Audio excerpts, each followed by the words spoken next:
Hola, buenas tardes a todos. Mi nombre es Lorena Ruiz, soy investigadora en el Instituto de Productos Lácteos de Asturias, en el CSIC, en España. Y en ese taller virtual, pues vamos a hablar un poco sobre cómo se pueden llevar a cabo modelos de cultivo fecal in vitro en el laboratorio, pues, para evaluar el efecto de prebióticos. Y trataremos de hacer un poco de énfasis, pues, en las distintas alternativas que hay o distintos modelos que hay para llevar a cabo estos experimentos, así como en algunas consideraciones para hacer un buen diseño experimental para llevar a cabo cultivos fecales en batch.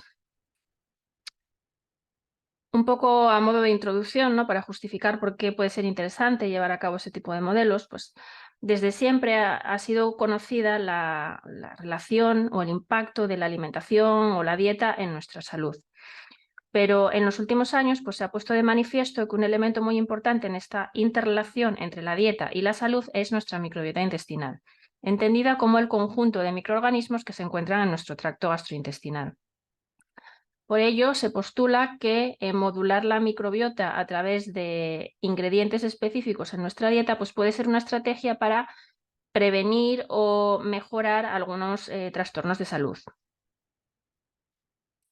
Entre las estrategias más estudiadas o más utilizadas para modular la microbiota intestinal, podemos destacar las tres que aparecen en pantalla, ¿no? Una es el uso de probióticos, que son microorganismos vivos que tras su consumo confieren un beneficio en el hospedador.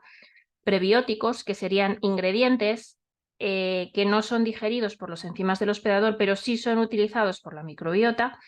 Y una última categoría serían los simbióticos, que son preparaciones que combinan probióticos y prebióticos en la misma formulación. Centrándonos un poco en prebióticos, como os decía, los prebióticos son ingredientes que son utilizados de forma selectiva por nuestra microbiota. Entre los tipos de ingredientes que entran dentro de esta categoría, como podéis ver, se encuentran varios compuestos químicos diferentes, ¿no? Son abundantes polisacáridos y oligosacáridos, fundamentalmente porque fueron los primeros que se estudiaron como posibles prebióticos, pero no son el único tipo de compuestos que pueden entrar en esta categoría. Como podéis ver, pues también se reconoce, pues, que hay algunos ácidos grasos, oligosacáridos de la leche materna o incluso compuestos fenólicos que pueden entrar dentro de la categoría de prebióticos.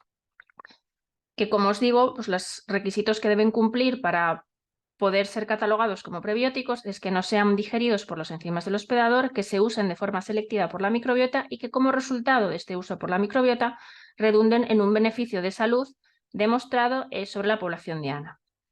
Este último aspecto es crítico y realmente el beneficio sobre la salud solo se puede demostrar de forma inequívoca mediante la realización de ensayos clínicos, ensayos de intervención en la población diana. Sin embargo, debido a la complejidad que implica llevar a cabo este tipo de estudios de intervención, pues es habitual y es frecuente emplear modelos preclínicos, modelos animales o incluso modelos in vitro para hacer un screening previo de los compuestos que pueden tener un mayor potencial como prebióticos y seleccionar aquellos que puedan tener más posibilidades de dar resultados positivos cuando ya vayamos al ensayo clínico. Los modelos in vitro, pues, son diversos y tratan de simular en el laboratorio, pues, los procesos de digestión, fermentación colónica, absorción o incluso bioactividad de los ingredientes que estamos estudiando. En este taller en concreto, pues, nos vamos a centrar en modelos de fermentación colónica.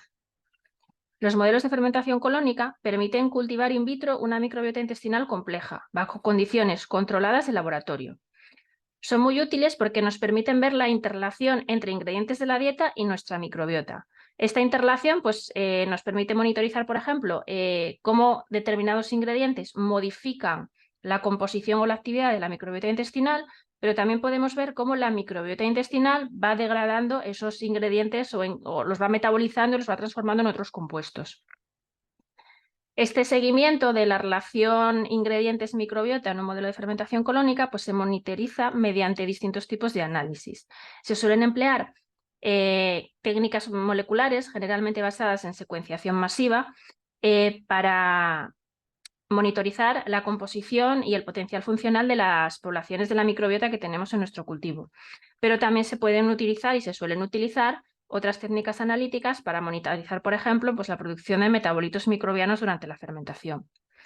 Además, el nivel de complejidad que podemos alcanzar aquí puede ser todo lo avanzado que queramos, ¿no? Porque incluso podemos combinar estos modelos de fermentación colónica pues, con otros modelos in vitro o ex vivo, por ejemplo, con líneas celulares intestinales, para tratar de estudiar pues, cómo la fermentación de esos ingredientes por la microbiota puede tener un impacto en la interacción de la microbiota con el hospedador.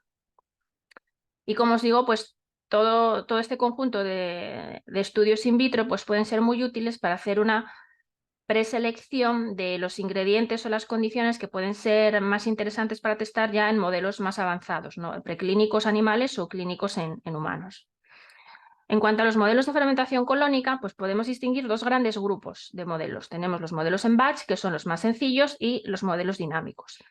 Los modelos en batch pues simplemente consisten en llevar a cabo una fermentación o un cultivo en condiciones estáticas de anaerobiosis, pero en condiciones no controladas. Generalmente lo que se hace es incubar las botellas con el medio de cultivo y el inóculo dentro de una cabina de anaerobiosis, pero sin llevar a cabo un control del pH o de las condiciones o de la evolución de las condiciones del medio.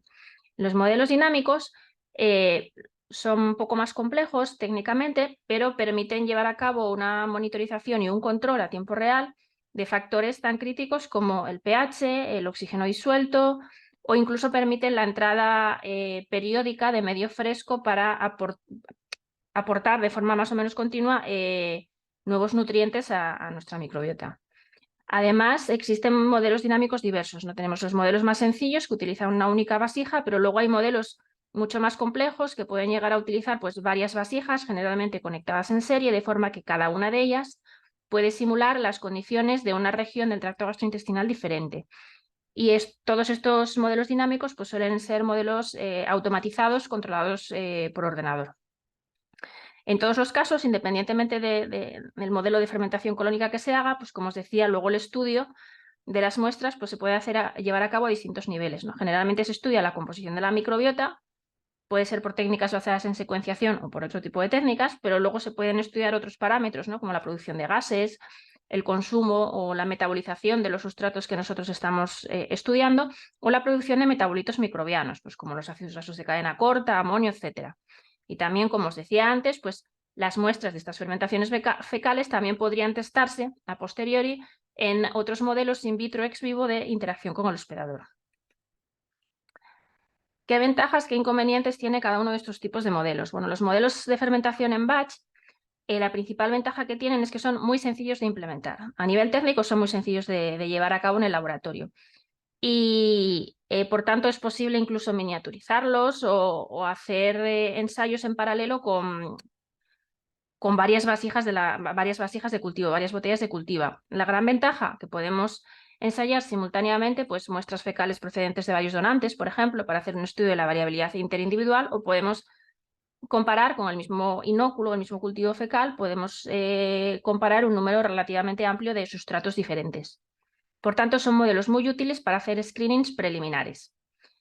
La principal limitación es que están limitados a ensayos cortos, porque debido a que no se controlan las condiciones de pH fundamentalmente y no se aporta medio fresco durante la fermentación, pues se produce de forma relativamente rápida el agotamiento de nutrientes y la acumulación de metabolitos de desecho, que modifica pues, las condiciones del medio y por tanto imposibilita llevar a cabo estudios un poquito más largos. En el caso de los modelos dinámicos, como es posible mantener condiciones estables de forma dinámica, monitorizada y controlada, pues es posible mantener condiciones idóneas para propagar la microbiota durante periodos más prolongados. Por ello, pues son modelos que permiten hacer estudios un poquito más a largo plazo y que permiten mantener mejor la viabilidad y la representatividad de las poblaciones de nuestra microbiota. La limitación es que debido a su complejidad técnica, pues generalmente está limitado el número de repeticiones que se pueden hacer de forma simultánea, ¿no? O en paralelo. Y esto pues limita mucho pues, el número de donantes o condiciones que se pueden ensayar simultáneamente en el mismo lote. Y como os decía, esto es debido a la mayor complejidad técnica para su implementación y a que generalmente pues, bueno, no se dispone más que de una o dos vasijas para hacer como mucho 2 ensayos en paralelo. ¿Qué consideraciones tenemos que tener en cuenta para hacer un modelo de fermentación fecal independientemente que sea en batch o dinámico, ¿no? Principalmente, el más importante es la hipótesis de partida. Tener muy claro cuál es la hipótesis de partida, porque esto nos va a definir qué tipo de ingredientes vamos a testar, en qué condiciones y cuál va a ser nuestra población diana. Y esto es importante porque, bueno, la población diana nos va a definir, pues, criterios de inclusión, criterios de exclusión y, bueno, las dificultades que podamos tener para la recogida de muestras. Hay que definir también las condiciones de fermentación. Como os digo, las fermentaciones se hacen en medios que tratan de simular el ambiente colónico, pero hay descritos varios medios en la literatura. Entonces, bueno, en cada caso hay que valorar un poco qué tipo de medio nos interesa más.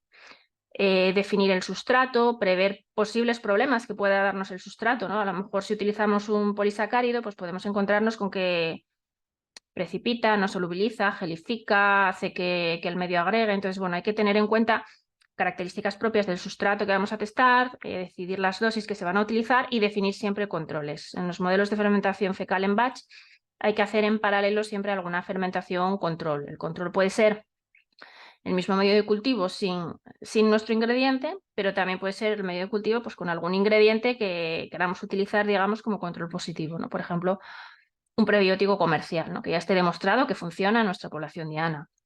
Hay que definir con antelación qué tipo de muestras se van a recoger y a qué tiempos. Definirlo con antelación es importante porque en algunos casos puede ser necesario hacer un preprocesado de la muestra en el mismo momento de la recogida. Pues, por ejemplo, a lo mejor si queremos hacer estudios con RNA, pues igual hay que estabilizar esa muestra que recogemos de nuestra fermentación antes de preservarla.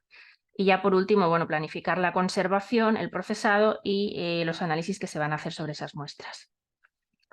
En esta imagen pues os recojo un poco un resumen de los pasos para realizar un experimento de fermentación fecal en batch. Por supuesto, el primero es la recogida de la muestra. La recogida de la muestra es interesante coordinarla muy bien con la realización de la fermentación fecal para evitar que pase mucho tiempo entre la recogida de la muestra y su procesado en el laboratorio.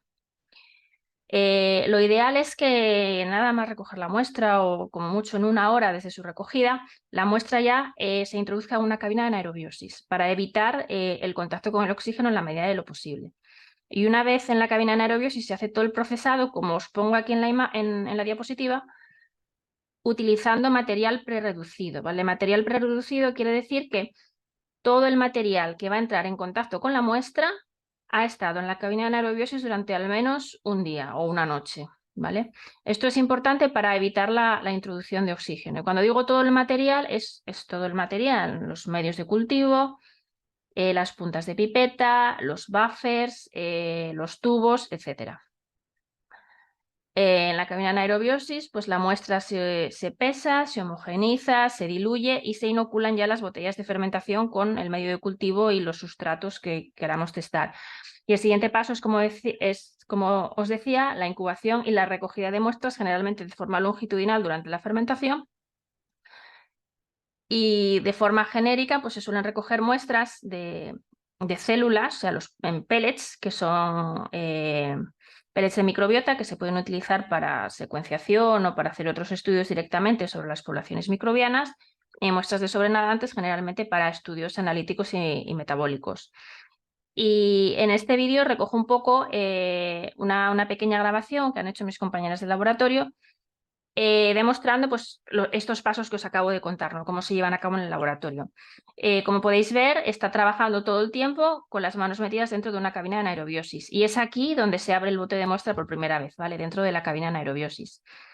Se pesa la muestra, se añade un buffer para homogeneizarla. Generalmente utilizamos PBS, pero bueno, esto se puede definir un poco en función de las necesidades del experimento concreto.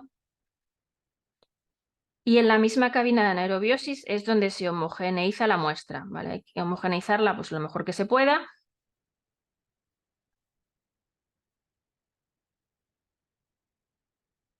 Como os digo, trabajamos dentro de la cabina de anaerobiosis todo el tiempo para ayudar a preservar la viabilidad de las poblaciones que puedan ser más sensibles al oxígeno, las poblaciones de esa microbiota.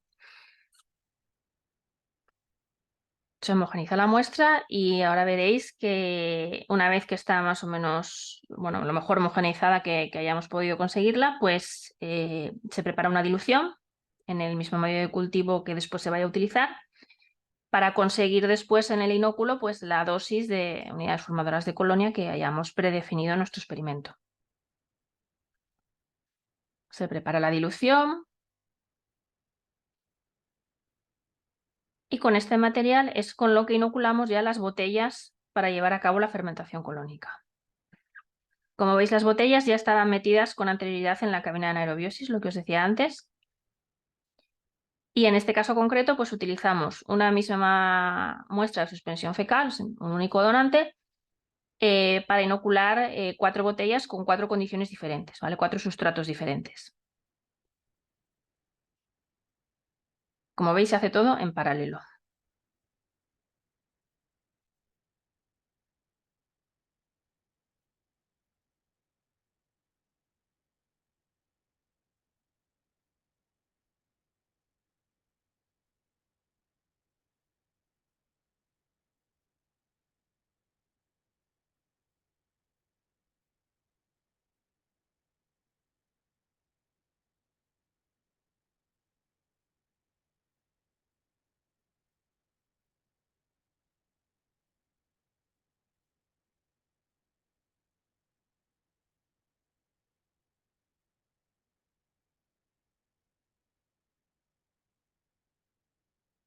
Incubamos en este caso con una agitación suave porque en algunos casos, dependiendo un poco del tipo de ingrediente o sustrato que queramos testar, pues podemos encontrarnos eso, con que a lo mejor es un polisacárido que sedimenta, que no se disuelve bien, que precipita.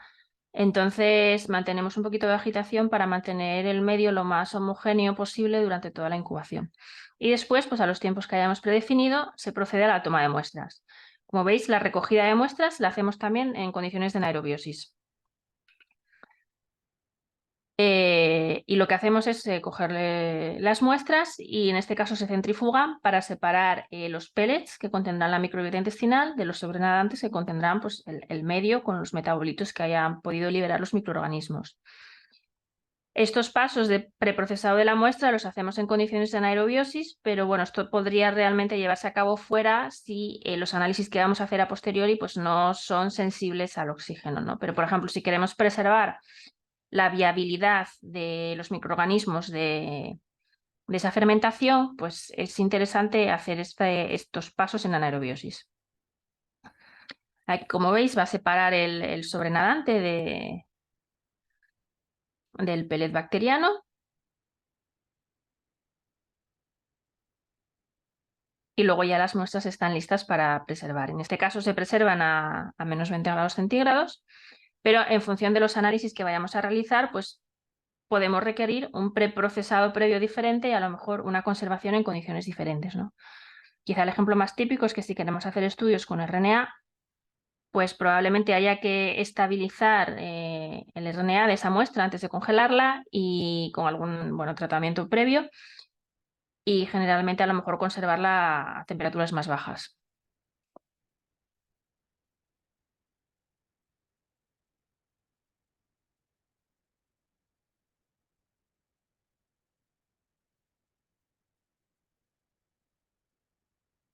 Vale, los análisis que se llevan a cabo después sobre estas muestras que hemos recogido, pues depende mucho de cómo hayamos planteado el diseño experimental. Pero como os decía aquí, un ejemplo típico, pues con los peles bacterianos, para hacer un análisis de microbiota, lo que hacemos es primero una extracción de ácidos nucleicos, una extracción de DNA, que puede realizarse por distintos medios, ¿vale? Utilizando kits comerciales o tecnologías más caseras.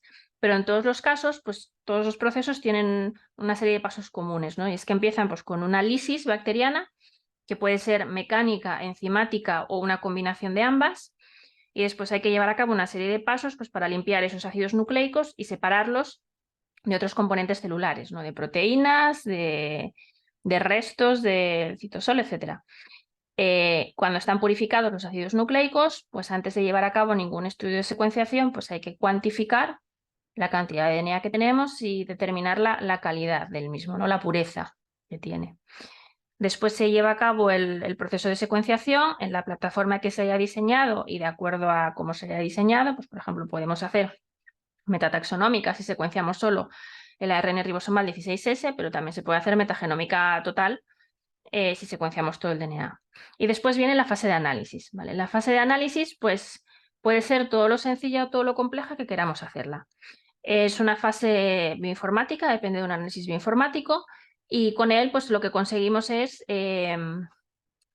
clasificar las secuencias que tenemos en nuestra muestra y identificarlas, bien a nivel taxonómico, bien a nivel funcional. Y con esto ya podemos hacer pues, los análisis comparativos pues, para ver qué tipos de géneros o taxones bacterianos se promueven o no en determinadas condiciones, en determinados sustratos, o para ver qué rutas metabólicas son más prevalentes en función del sustrato que pongamos.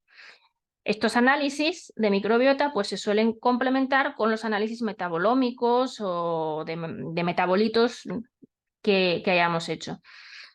Y el ejemplo más típico es hacer una correlación de nuestros datos de microbiota, por ejemplo, con la producción de ácidos grasos de cadena corta.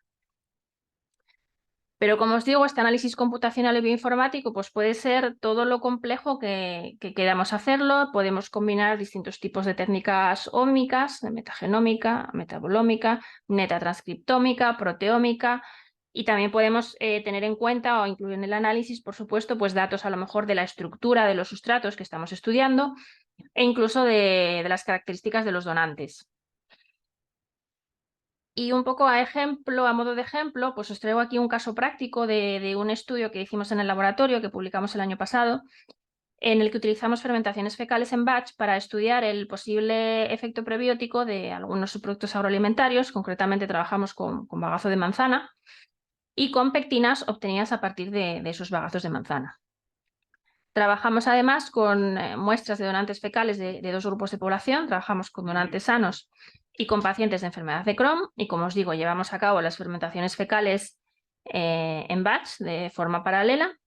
Y se hizo un estudio longitudinal, una toma de muestras de forma longitudinal a lo largo de 48 horas, sobre las que se analizaron la microbiota mediante secuenciación del ARN ribosomal 16S y análisis de ácidos grasos de cadena corta mediante cromatografía de gases. ¿Qué tipo de análisis bioinformáticos podemos hacer sobre estos datos? ¿O qué tipo de información extrajimos nosotros, por ejemplo, ¿no? Pues el análisis más sencillo es estudiar qué géneros cambian su representación en función del sustrato que pongamos, ¿no?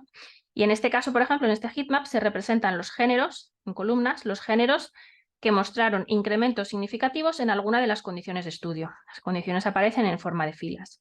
Y, por ejemplo, aquí lo que es muy fácil de ver es, si nos fijamos en las celdas resaltadas en verde, en este grupo, pues aquí se recogen o aquí se resaltan taxones cuya representación aumenta en una o varias de las condiciones objeto de estudio, pero nunca en las condiciones que utilizamos como control, las fermentaciones que llamamos control. Entonces, todos estos sustratos o todos estos géneros tienen una respuesta que es más o menos selectiva y dependiente de los sustratos que estamos analizando. Mientras que, por ejemplo, en amarillo y en rojo se representan géneros que, como veis, aumentan su representación en un tipo de muestras, en este caso en muestras de individuos sanos, pero independientemente del sustrato que utilicemos. Entonces, estas muestras que aparecen, nuestros taxones que aparecen en amarillo o en rojo, tendrían una respuesta no selectiva, mientras que los verdes pueden ser los más interesantes porque responden de forma selectiva a nuestros ingredientes. Otros análisis más avanzados que se pueden hacer, pues se pueden hacer redes de correlación. En este caso os presento como ejemplo redes de correlación entre los microorganismos que cambian su representación en las fermentaciones. Y lo que es interesante que veáis aquí es que la topología de las redes es distinta en individuos sanos y en pacientes con enfermedad de Crohn. Esto nos viene a indicar, de alguna manera, que el tipo de relaciones metabólicas que se establecen entre los componentes de la microbiota son diferentes en función de la microbiota basal que se encuentre ahí. Y aunque aquí no os lo he puesto, también son diferentes en función del tipo de sustrato o el tipo de prebiótico que estemos incorporándoles. Y por último, un análisis que es muy interesante cuando se trabaja con prebióticos es hacer relaciones de estructura-función. En este caso lo que se hizo fue una correlación entre la composición monomérica de las pectinas que estábamos utilizando y los microorganismos, la abundancia de los microorganismos que modifican su representación en las fermentaciones. Y esto es interesante porque a veces nos permite identificar patrones, ¿no? Por ejemplo, en este caso se vio que suele haber correlaciones positivas con el contenido en azúcares neutros de las pectinas. Entonces, esto es interesante pues, porque nos puede ayudar a definir mejor pues, la población diana que va a responder a nuestro prebiótico, pero también las características específicas de estructura química que tiene que tener nuestro prebiótico para ser metabolizado de forma preferente o de forma más efectiva por la microbiota de nuestra población diana. Y ya para terminar, pues me gustaría agradecer vuestro tiempo, sobre todo, y bueno, invitaros a que si tenéis cualquier duda o queréis cualquier aclaración o información adicional, bueno, pues que no dudéis en consultarla bien con mis compañeros que están allí ahora mismo con vosotros o bien conmigo a través del correo electrónico, que estaremos encantados de ayudaros en lo que podamos y de resolver vuestras dudas. Gracias.